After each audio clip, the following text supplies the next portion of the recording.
Yeah. Let's go talk about it. Start the clock. So there I was in my brand new truck in the first mile of my first real off-road trail, and I got the squeal of death. Freaking out, realizing that, man, there must be something critically wrong with this truck. I was sure that something bad had happened. I had my wife jump in the driver's seat and she inched forward as I ran around the truck like a maniac trying to figure out where the sound was coming from. I narrowed it down to the front passenger tire. Being born and raised in North Texas, our off-road trails are really hunting deer lease kind of trails. A lot of mud and a lot of dirt. In my limited experience with off-road trails, I had never had anything like this happen before, so I was brand new and naive to what was actually happening with the truck. Knowing that I was on the middle of this trail, I had to get the truck back to civilization anyways to get it looked at, so I started driving it again. After about a half mile, I noticed that the sound started to go away, and I wasn't as stressed out as I was before. The rest of the trip was uneventful and the sound actually finally went completely away. Once I got back home, I took the truck over to my local shop. I got the oil changed and we rotated the tires. Once putting the tires back on, I simply backed out of the garage and wouldn't you know it, the sound was back. Only this time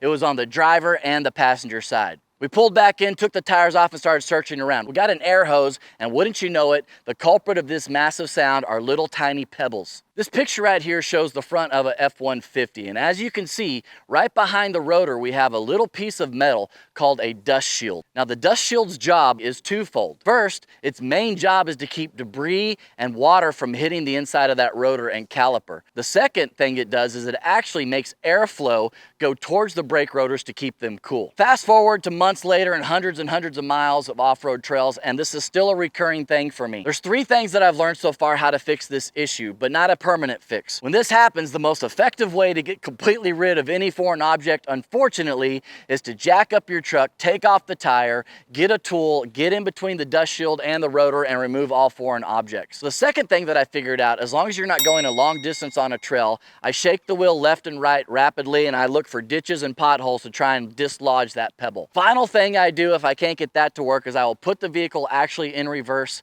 and slam on the brakes, and usually that will dislodge the rock from the brake shield and I can go on my merry way. So that leads me into what can we do about this situation? Well, my first thought was just remove the whole dang dust shield altogether. So I looked around some forums and talked to a couple mechanics, and the verdict on that was don't touch the dust shield whatever you do. And I have to agree with that. Think of manufacturers. They're trying to use the least amount of parts on these vehicles for profit.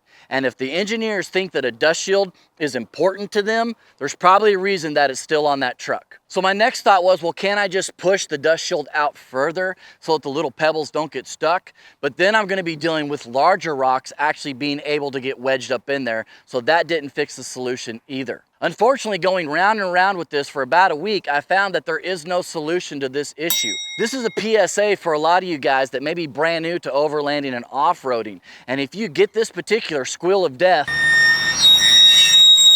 just realize that is not a catastrophic failure and you know what you're dealing with. I'm hoping that in the future, engineers start to really think about this problem, because we're buying a $70,000 off-road vehicle and yet going off-road. This is still one of the major flaws of the brake design. And don't worry for you guys that aren't Ford lovers that are laughing at this video going, dang, you shouldn't have bought a Ford. The Chevy has this issue, the Jeeps have this issue. Practically every vehicle I've found has had this issue. So maybe it's time that the engineers try and figure out a way to keep foreign objects from getting wedged inside the dust shield and the backside of that rotor. I hope this video was helpful, guys. Please leave a comment down below if you have an idea or a solution of how to fix this problem, because I am all ears about it. It doesn't happen all the time, but it does happen frequently for me. I would say 1 out of every 10 trails I do, I run into this scenario. If you're interested in more about the F-150 Ford Tremor, you can check out this video right here, which will talk about turn trail assist, or you can dive into some of our trail videos over here. Until next time, we hope to see you guys out there on the trails.